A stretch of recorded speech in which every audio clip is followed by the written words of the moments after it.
교회 안에는 5종류의 사람이 있잖아요.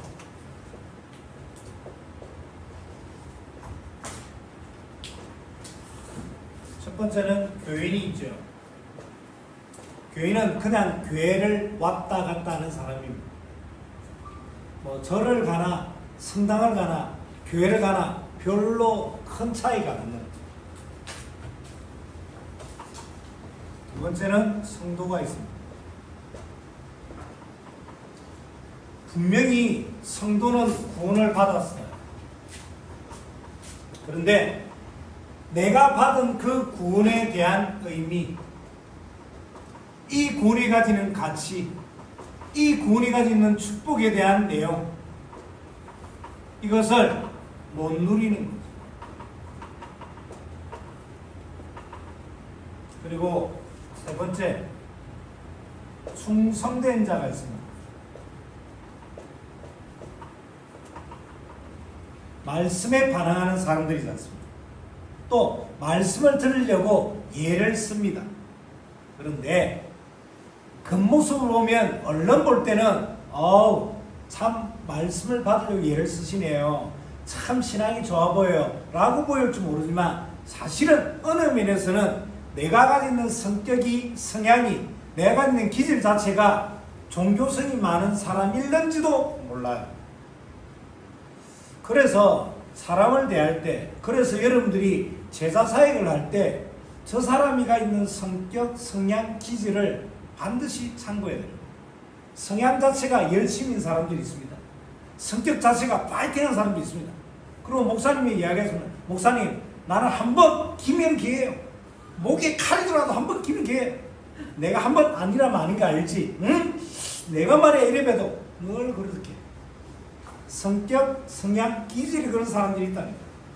충성된 사람, 말씀에 반응하는 사람이 충성된 사람인데 혹 이 반응 자체가 성격, 성향, 기질을 따라 내 체질을 따라 그런 사람이 있을 수 있다. 그래서 유념해서 꼭 살펴봐야 된다. 늘 모든 일에 열심, 최선, 노력. 그러다 보니까 이 관계에 딱 걸리면 어떻게 해요? 금방 돌아서죠. 나쁜 것은 아니지만 좋은 것도 아닙니다. 네 번째는 제자가 있습니다. 성경에는 분명히 제자가 되는 길을 세 가지로 요약을 이미 해놓았습니다. 성경은 우리에게 장로가 되라, 권사가 되라, 집사가 되라고 이야기하지 않았습니다. 성경은 우리가 안수받아서 목사가 되라고 이야기하지 않았습니다. 성경은 반드시 제자가 되는 길은 세 가지로 명시해 놓고 있습니다. 그 첫 번째가 요한복음 15장 7절. 너희가 내 안에 거하고 내 말이 너희 안에 거하면, 분명히 성경 기록하고 있습니다. 하나님의 말씀이 내 안에 있습니까? 그 말씀이 나를 끌고 가는 근간이 됩니까? 그러면 제자예요. 제자는 내 안에 말씀이 살아 역동해야 돼요. 그리고 두 번째, 요한복음 13장 34절 35절. 새 계명을 너희에게 주노니 서로 사랑하라. 내가 너희를 사랑한 것 같이 너희도 서로 사랑하라. 너희가 서로 사랑하면 이로써 모든 사람이 너희가 내 제자인 줄 알리라. 우리가 서로 사랑할 때 세상은 우리가 예수님의 제자인 줄 알게 될 것이라고 이야기하고 있습니다. 그 말은 반대로 이야기하면 그만큼 우리가 서로 사랑하지 않는다는 거예요. 한 지체로, 한 공동체로 부름받고 나서도 교회 안에 있으면서도 불구하고 어떤 시선으로 우리 지체를, 우리 형제자매를 대하냐면 내 스타일은 아니야. 내 성격하고는 안 맞아. 우리 수준하고는 안 맞아. 내가 그래도 말이야 서울에 있는 모 대학을 나왔는데 그 정도 퀄리티는 돼야 되지 않겠어? 나 저 사람하고는 밥을 못 먹겠어. 왜? 먹을 때 얼마나 쩝쩝거리는지. 밥알 흘리고 침 튀기고 그냥 어느 면에서 더러워서 못 먹겠다고 이야기하는데 반대로 이야기하면 되잖아요.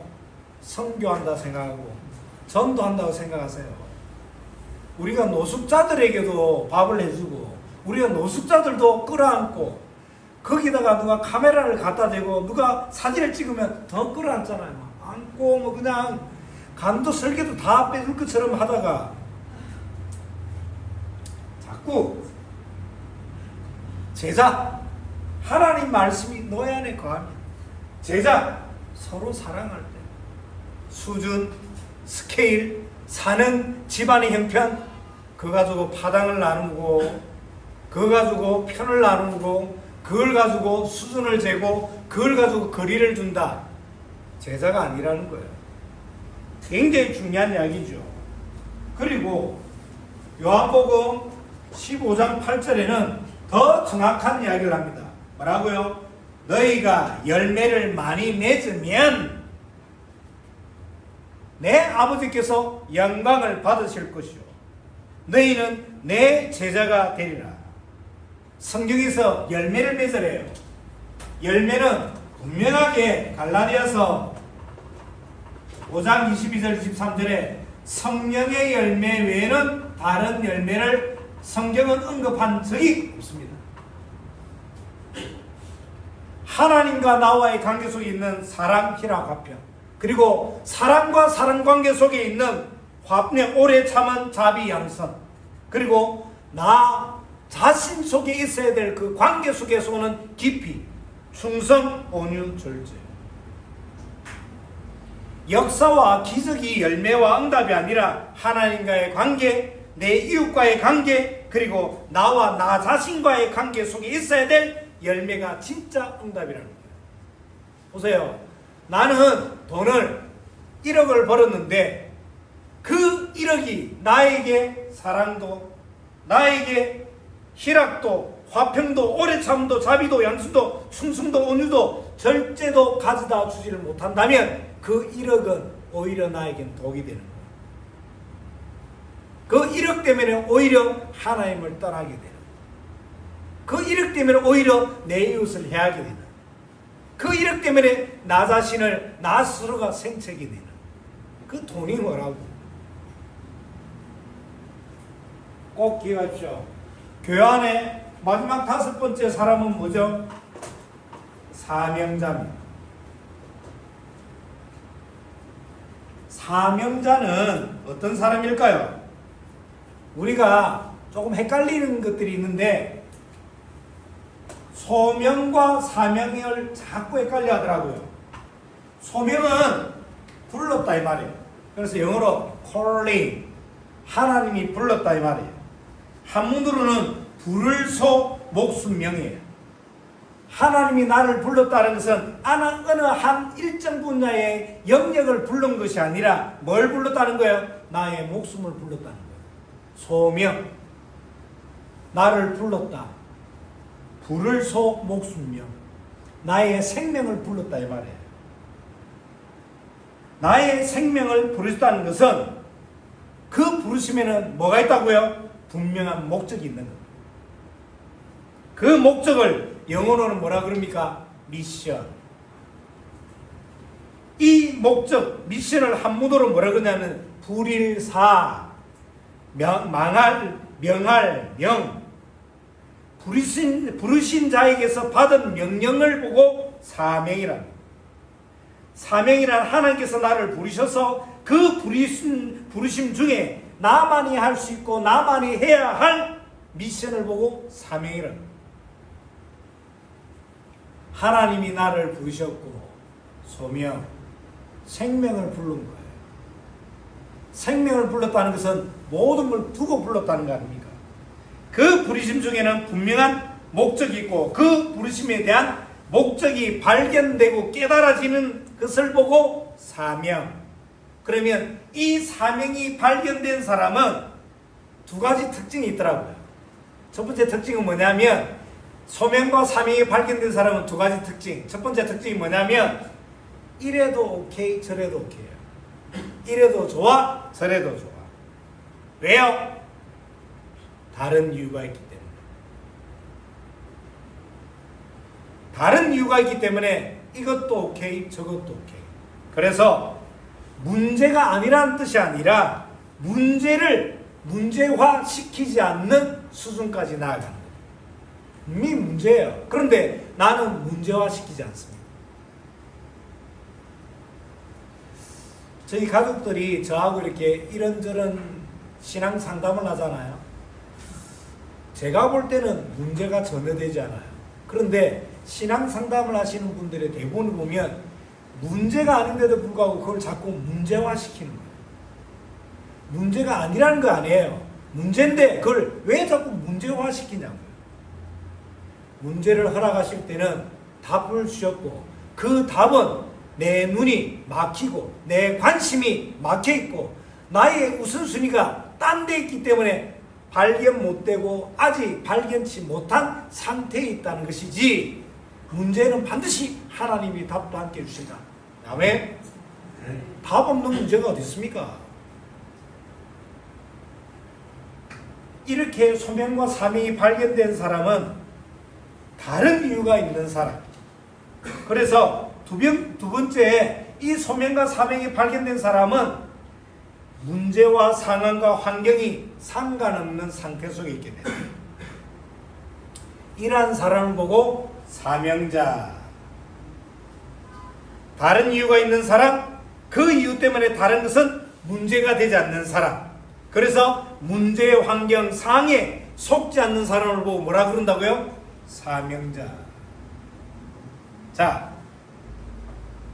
하나님께서 나에게 맡겨주신 사명 감당을 위하여서 무엇이든지 이유가 되고 무엇이든지 이유가 되지 않는, 그래서 그 어떤 것도 상관없는 영적 상태에 거하는 사람으로 여러분들 하나님이 부르셨다. 아멘. 한번 살펴보시면 좋겠습니다. 나는 어디쯤 와 있을까요? 나의 신앙관을 하나님이 뭐라고 평가하실까요? 자, 나는 여기 있으면서 늘 하나님께 돈을 갈구하지는 않습니까? 나는 성도이면서 늘 내가 받았던, 하나님이 나에게 오시기 위해서 그 많은 시간과 공간을 넘어오셨던 그 하나님의 그 구원을 받아놓고도 나는 여전히 내 목표와 내 목적과 내 계획과 내 성공과 내 재물과 내 자식과 내가 원하는 것에 매여 있지는 않는지, 나는 어디쯤 있을까요? 내 안에 있는 문제들은 짬뜩 숨기고 포장하고 눌려서 감춰놓고 내 성향을 따라, 내 성격을 따라 늘 으쌰으쌰 충성, 목사님 맡겨만 주시면 난 뭐든지 할게요, 목사님 맡겨만 주시면 저를 해냅니다. 그것은 내 성향이지, 내 성격이지, 내 기질이지, 하나님이 원하시는 말씀에 반응된 자가 아니지 않습니까? 그러면 나의 삶은 제자의 삶이 되고 있습니까? 나의 삶은 소명과 사명을 속에서 그 어떤 것도 문제가 되지 않고 그 어떤 것도 이유가 되고 그 어떤 것 속에서도 상관없는, 문제인데 문제화시키지 않는 그런 영적 상태를 유지하기 위해서 말씀 속으로 오늘도 복음만을 붙잡는 그런 사명, 그런 사명자의 삶을 살고 있냐 이 말이에요. 자, 하나님은 오늘 우리가 인도받고 있는 이 강단 속에서 등장한 이 사도 바울은 하나님이 부르셔서 이 사도 바울만이 해야 되고 할 수 있는 일을 맡겼어요. 그 대표적인 게 뭐냐면 신약 성경의 13권의 서신을 기록하게 하셨고, 또 사도행전 9장 15절에 보니까 기록된 대로 이방인과 임금들에 대한 전도와 선교였습니다. 우리가 지금 인도받고 있는 이 갈라디아서는 사도 바울의 전도와 선교에 대한 사명 중에 갈라디아 지역을 향한 선교에 대한 열매로서 그 갈라디아 지역에 세워졌던 지역교회를 향한 메시지잖아요. 갈라디아서는 갈라디아 한 교회를 향한 메시지가 아님을. 그래서 저희 강단에서는 5번의 이 갈라디아서 강의 설교를 통해서 한 가지 주제를 계속 되풀이했습니다. 그 주제가 뭐냐면 다른 복음은 없다. 다른 복음에서 빨리 벗어나서 바른 복음으로 돌아와라. 그리고 오직 믿음으로만 구원을 받는다 라고 5번의 강해 설교를 통해서 강조되었습니다. 그리고 오늘부터 등장하는 본문의 2번째 주제가 오늘부터 등장하는데, 그 2번째 주제가 뭐냐면 사도 바울의 사도권에 대한 변론입니다. 갈라디아서는 사도 바울이 세워놓고 2년 뒤에 다시 돌아와 보니까 예루살렘에서 내려온 순회교사라는 거짓 교사들이 사도 바울이 전했던 그 복음 외에 다른 것이 더 필요하다고 교육을 시키고 있는 놀랍고 충격적인 현장을 목도하고 그들을 향해서 선 서신서가 갈라디아서다. 복음 외에 더 다른 것이 필요하다. 무엇을 더 필요하다고 이들이 가르쳤을까요? 거짓 교사들이? 그래 말이야, 복음도 맞지. 근데 복음보다 뭐? 할례. 복음보다 뭐? 모세의 율법. 복음보다 뭐? 이스라엘의 전통과 율례와 관습. 이것을 지켜야지 구원이 완성된다고 사람들에게 그럴싸하게 육하원칙에 맞춰서 설명을 하는 거예요. 얼마나 듣기 좋습니까? 그러니 성도들이 혼란할 수밖에 없는, 아니 대체 누구 말이 맞는 거야? 자신들에게 복음을 전해줬 그 사도 바울의 말씀이 메시지가 맞는 건지, 아니면 예루살렘 본부교에서 올라온 이 유대 순회교사들이 맞는지,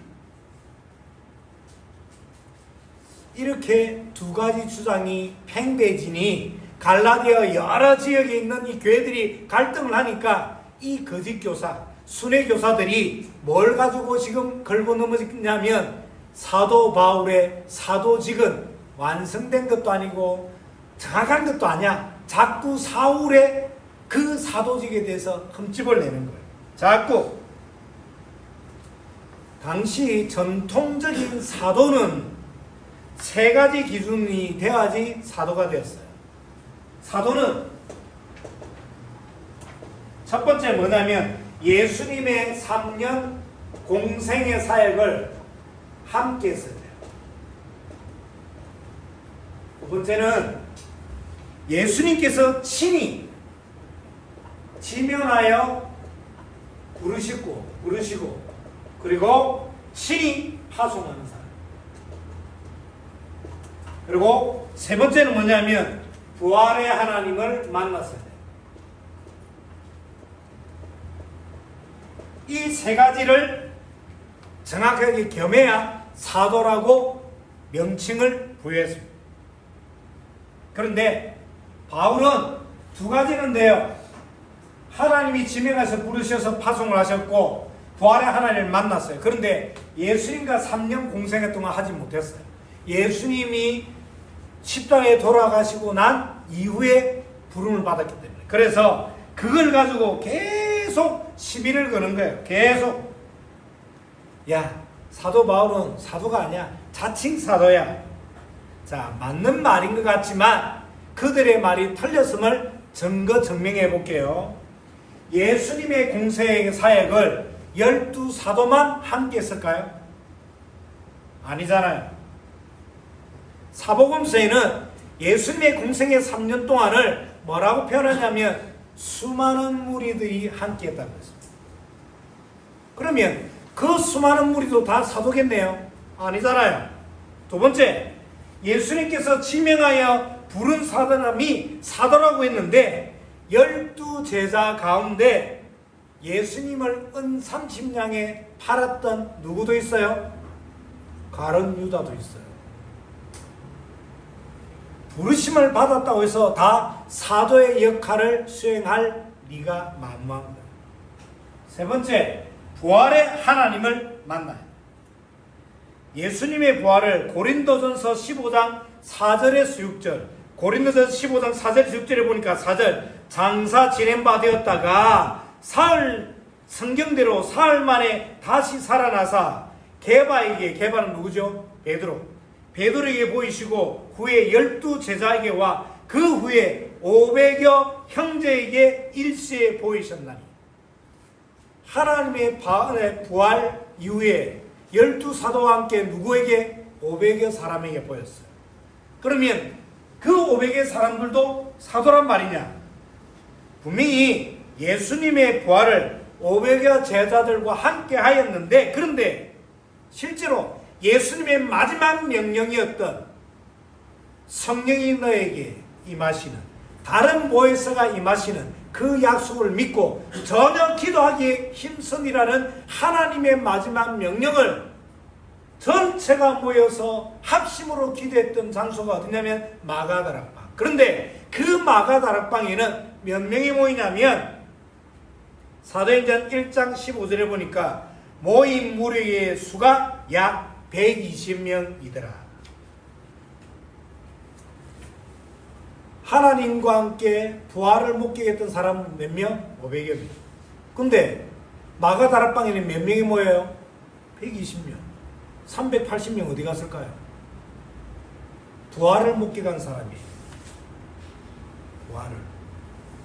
저는 길을 가다가 개가 두 발로 서서 껑청껑청 뛰어가는 걸 봤어요.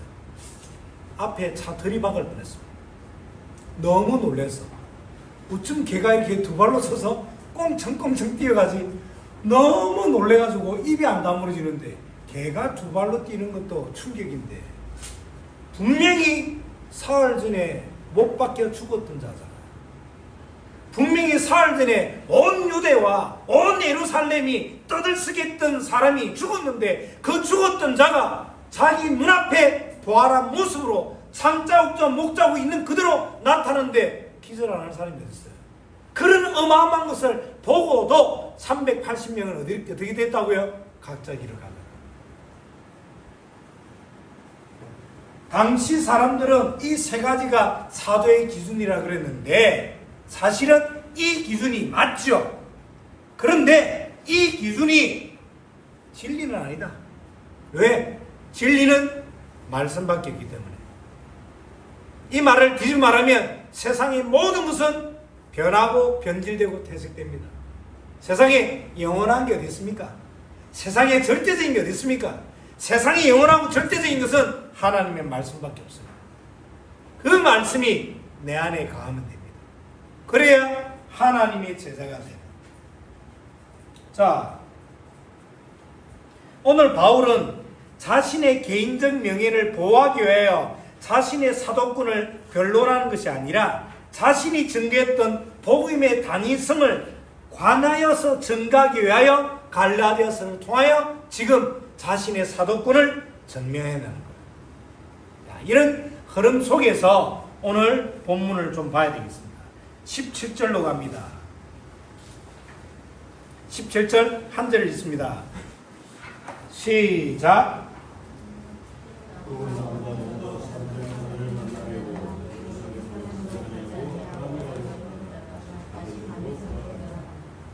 참 재밌는 문장이 하나 등장해요. 문장 문맥상으로는 일상의 행적을 기록한 여행 견문록 같은 문구처럼 보이는데 이 한 구절 안에 참 중요한 내용들이 굉장히 많이 담겨 있거든요. 첫 번째 보니까 뭐라고 그랬냐면 나보다 먼저 사도된 자들,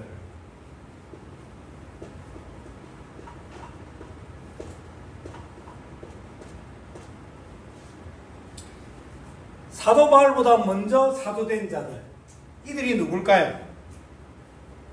여러분들 잘 아신 대로 마태복음 10장에 등장하는 12제자를 말하겠죠.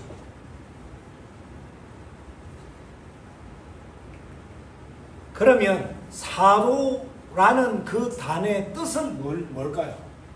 사도라는 뜻은 뭐냐면 보내심을 받은 자,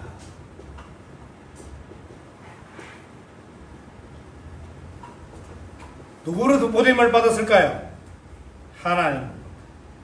하나님으로부터 하나님의 메시지를 증가하기 위하여 보내심을 받은 자가 누구? 사도. 그런데 이 사도 바울에 대하여 사도행전 9장 15절을 제가 대독해 올립니다.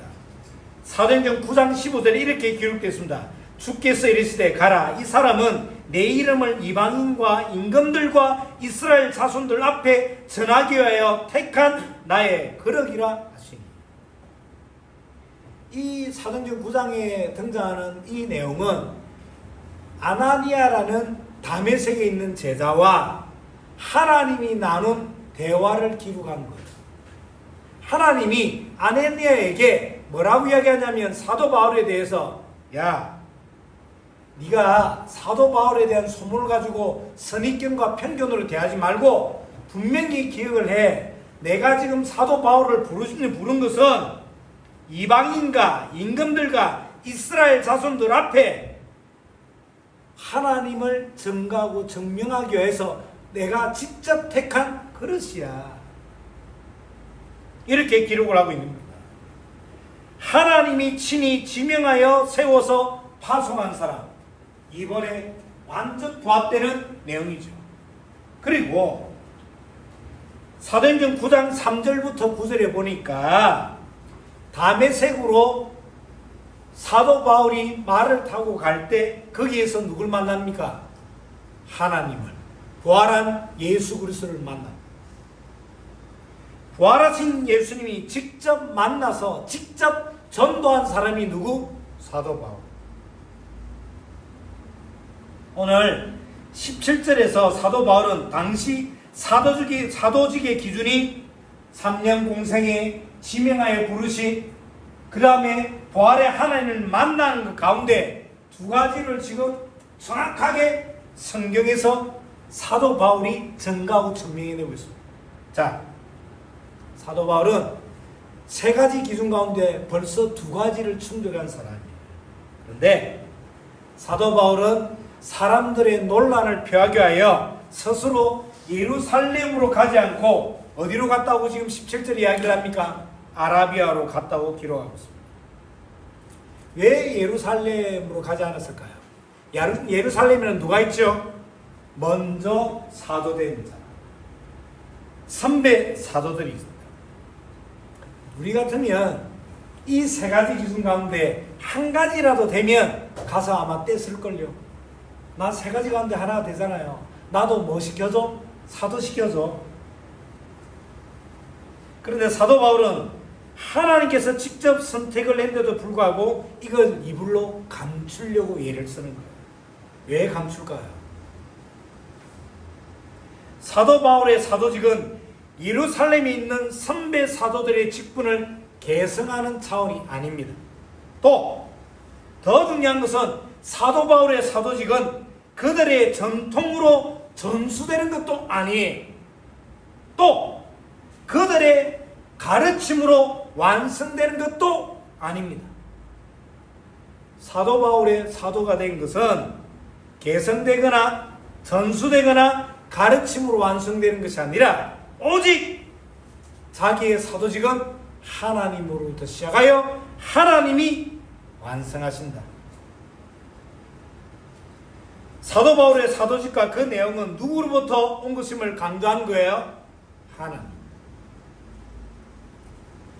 사랑하는 가족 여러분, 우리가 어떤 위치에 있든 어느 상황에 있든 드러날 것은 하나님이어야 됩니다. 내가 가지는 성공 때문에 하나님이 묻힌다면 그 성공은 오히려 나에게는 독이 되겠죠. 내가 문제가 있는데 그 문제를 통해서 하나님이 드러난다면 날마다 문제가 있어도 상관없는 사람이 사명자. 우리는 날마다 무엇이 하나님이, 그 하나님이 증거되고 증명되어야 되나. 이런 사실적인 응답이 있기를 예수 그리스도로 축원합니다. 자, 중요한 부분을 이제부터 좀 다뤄야 되는데, 오늘 본문 17절 후반절에 보니까 예루살렘으로 가지 않고 아라비아로 갔다 되어 있습니다. 사도 바울은 다메섹에서 부활하신 주님을 만나고 주님이 직접 바울을 끊고 나서 누구에게 붙이냐면 아나니아에게 붙여요. 그래서 아나니아에게 양육을 받고 세례를 받은 후 바로 어디로 갔다? 아라비아로 갔다는 뜻이에요. 자, 그러면 사랑하는 가족 여러분, 아라비아는 어딜까요? 네, 맞습니다.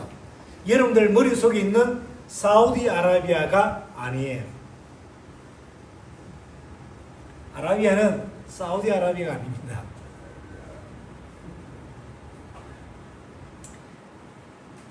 신학 공부를 조금이라도 해본 사람은 사도 바울의 이 아라비아 행을 이렇게 해석을 합니다. 아라비아는 저 시나이 반도, 요르단 남부지역, 즉 시내산이 있는 그 시내산 앞에 있는 아라비아 사막을 아라비아라고 대부분 다 알고 그렇게 이야기합니다. 그래서 조금 은혜스럽게 사람들이 이렇게 이야기해요. 사도 바울이 아나니아에게 양육을 받고 바로 세례를 받고 난 후에 아라비아로 떠났다. 거기서 오늘 내용대로 3년 동안 기거했다가 다시 예루살렘으로 왔다. 이런 논리를 펴는데, 그러면 그 3년이라는 시간 동안 아라비아에서 뭘 했겠냐? 아라비아는 어디라고요? 저 시나이 반도 시내산 앞에 있는 아라비아 사막이에요. 그러면 사도 바울이 3년 동안 그 사막에서 아무도 찾아오지 않는, 아무것도 없는 황량하고 정말 적막한 곳에서 3년 동안 그러면 사도 바울이 뭐 했냐? 은혜스럽게 이렇게 푸는 분들이 많았어요. 아무도 찾아오는 곳에서 하나님과 독대하면서 앞으로 행할 어마어마한 사역에 대해서 트레이닝하고 3년 동안 준비하고 3년 동안 노력했던, 하나님과의 깊이 있는 영성을 맺었던 그러고 이야기를 해요. 듣기는 참 어려스럽고 듣기는 굉장히 순리적으로 들리는데 의미도 좋고 설득력이 좋아요. 하지만 가짜입니다. 성경은 조금 다르게 설명하는데 사도행전 9장으로 갑니다. 사도행전 9장 펴보세요. 9장 18절. 사도 바울이 다메섹에서 하나님을 만난 이후에 아나니아를 통해서 양육받는 그 내용이 사도행전 9장에 기록되어 있습니다. 사도행전 9장 18절. 다 같이 읽읍시다. 시작.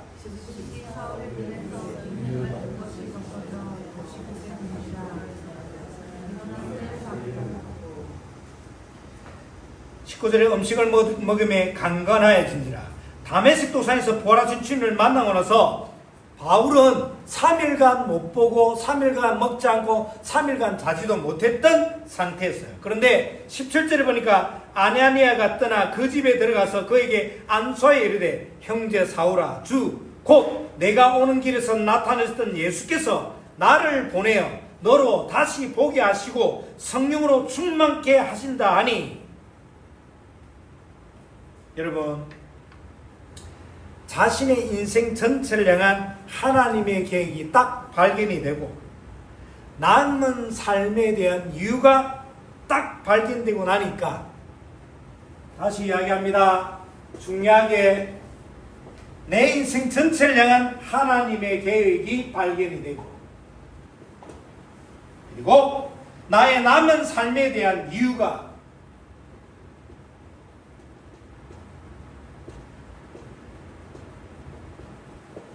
자, 서론부터 계속 이야기하고 있습니다. 하나님의 계획이 발견이 되고 뭐예요? 소명. 나의 남은 삶에 대한 이유가 발견이 되는 사명.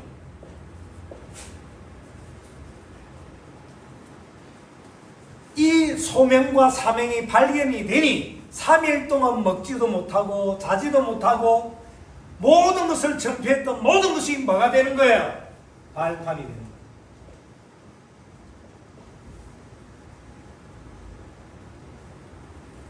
거예요. 어쩌면 그 3일의 시간을 대부분의 사람들이 견디지 못하고 지나지 못하고 이유가 발견되지 않은 채 남은 인생을 마구니하는 경우가 대다수일 겁니다. 그런데 하나님이 지금 바울에게 3일이라는 시간에 대한 이유와 하나님의 계획과 하나님의 뜻이 발견되도록 누굴 보내는 거예요? 아나니아. 부탁드립니다. 우리 후대들에게 가장 있어야 될 축복은 뭐냐? 만남이에요. 어떤 만남? 복음 가진 자들과의 만남.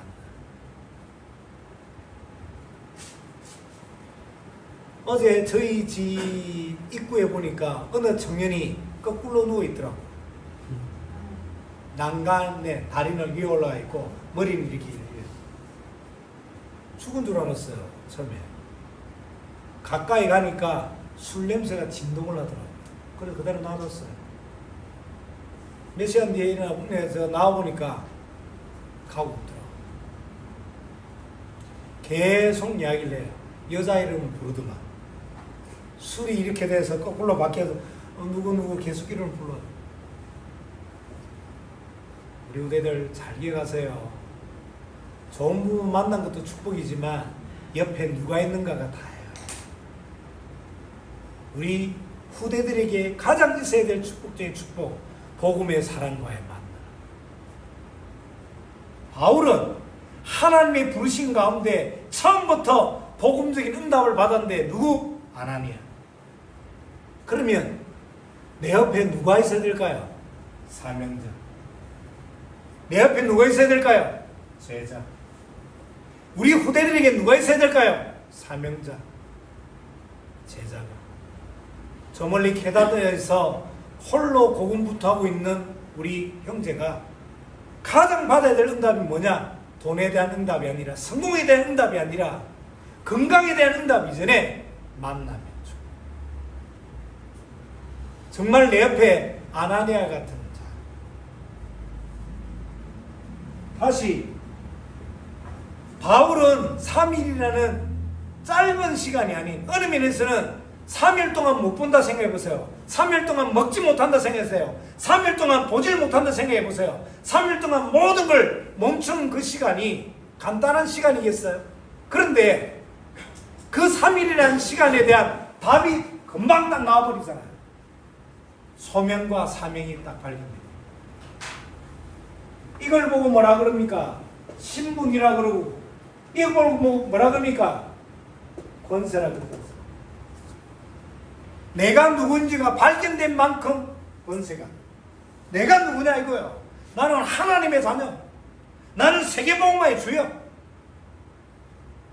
잊지 마시고, 타협하지 마시고, 헷갈려하지 마시고 딱 붙잡아야 돼요.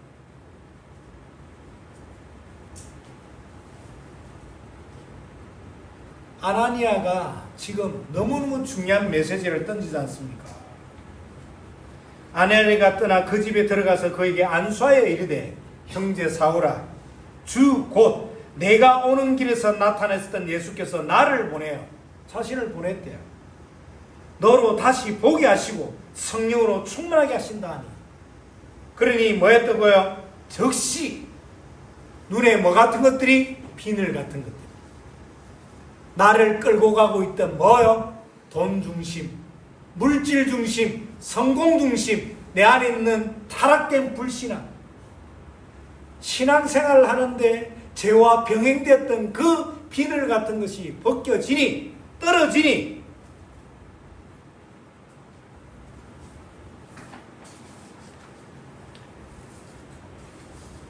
(20절) 적시로 그 회당에서 예수가 하나님의 아들이심을 전파하니.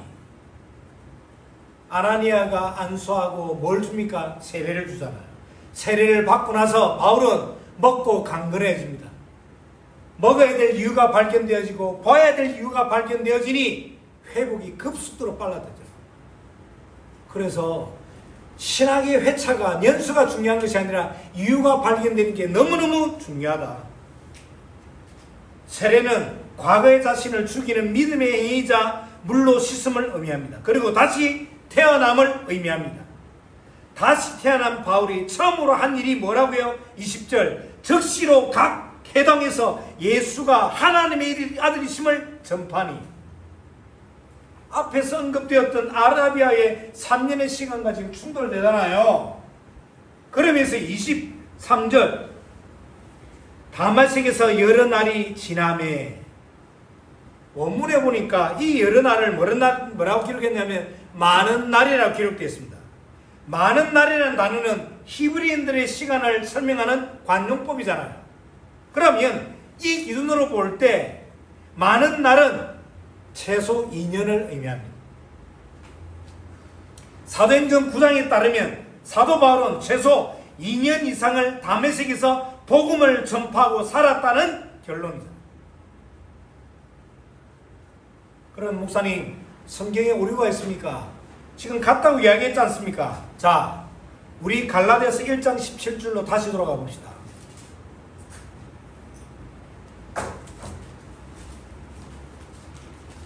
자, 갈라디아 1장 17절 시작. 아니, 사도행전이 아니라 갈라디아서 오늘 본문 갈라디아서 1장 17절 시작.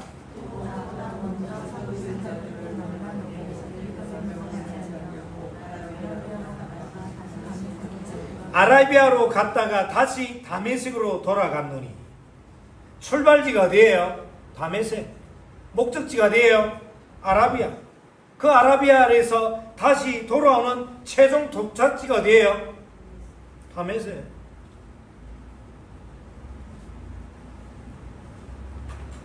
사도 바울은 자신이 부활의 주님을 만났던 장소에서 최소 2년 이상을 복음에 집중했다. 사도행전 9장 20절을 제가 읽어드릴게요. 즉시로 각 회당에서 예수가 하나님 아들이심을 전파하니 듣는 사람이 다 놀라 말하되 이 사람이 예루살렘에서 이 이름을 부르는 사람을 멸하던 자가 아니냐. 여기 온 것도 그들을 결박하여 대제사장들에게 끌고 가고자 함이 아니냐 하더니 22절 사울은 힘을 얻어 예수를 그리스도라 증언하며 다메섹에 사는 유대인들을 당황하게 하니라. 사도 바울은 다메섹에 들어가서 예수가 그리스도임을 증거했다. 바울은 예수 믿는 자들을 잡아 죽이던 사람이잖아. 그런 그가 예수가 그리스도임을 지금 힘있게 증거하고 증명하고 있는 거예요. 그래서 오늘 결론 아닌 결론이에요. 시간이 많이 갔으니까 하나님이 사용하시는 인생 어떤 사람입니까? 그리스도를 바르게 아는 사람, 그리고 그리스도를 실제로 체험한 사람, 그리고 그리스도를 성경대로 알고 누리는 사람. 하나님이 사용하시는 인생. 바울이 잘나서가 아니라 하나님이 사용하실 수밖에 없는 사명과 소명을 가지고 남은 인생을 하나님의 잣대에 맞춘 사람. 자, 성경 구절 3개만 찾아보고 마무리하겠습니다. 빌립보서 1장 6절. 빌골살 돼 있죠. 색인의 신약이고요. 빌립보서 1장 6절. 빌립보서 1장 6절 시작. 너희 안에서 착한 일을 행하신 이가 그리스도의 예사의 날까지 이루실 줄을 우리는 확신하노라. 10절과 11절 대가 대독일입니다. 너희로 지극히 선한 것을 분별하여 또 진실하여 허물 없이 그리스도의 날까지 이루고 예수 그리스도로 말미암아 의의 열망가 가득하여 하나님의 영광과 찬송이 되기를 원하노라. 자, 빌립보서 4장 13절. 빌립보서 4장 13절. 4장 13절입니다. 시작. 내게 능력 주시는 자 안에서 내가 모든 것을 할 수 있느니라. 자, 마지막으로 골로새서 빌골살도 있죠. 골로새서 2장. 골로새서 2장 2절 3절. 골로새서 2장 2절 3절 시작. 이는 그들로 마음의 위안을 받고 연합하여 확실한 이의 모든 충성함과 하나님의 비리인 그리스도를 깨닫게 하라 함이니 그 안에는 지혜와 지식의 모든 보화가 감춰져 있느니라. 들어보십시오. 복음의 사람은 언제나 은혜의 자리를 떠나지 않습니다. 바울은 3년 동안 어디에 머물러 있었어요? 다메섹에. 다메섹에 머물러 있었다는 것은 은혜의 자리, 기도의 자리, 전도의 자리에 자기 삶을 들였다는 뜻 아닙니까? 사랑하는 가족 여러분, 나의 오늘의 소명은 그리스도를 알고 그리스도를 발견하고 그리스도를 누리는 겁니다. 사랑하는 가족 여러분, 나의 사명은 뭡니까? 오늘도 그리스도를 알고 그리스도를 발견하고 그리스도를 누리는 겁니다. 이걸 위해 나를 부르셨던 그 제2의 다메섹, 그 제2의 다메섹을 떠나지 않는 것이 내가 오늘도 몸부림쳐야 될 소명과 사명과 나의 남은 삶입니다. 여러분들에게 사도 바울이 쓰임받았던 그 소명과 사명이 그 은혜의 자리에서 하나님과 동행하는 임마누엘의 최후의 정들 되기를 예수 그리스도의 이름으로 축원합니다.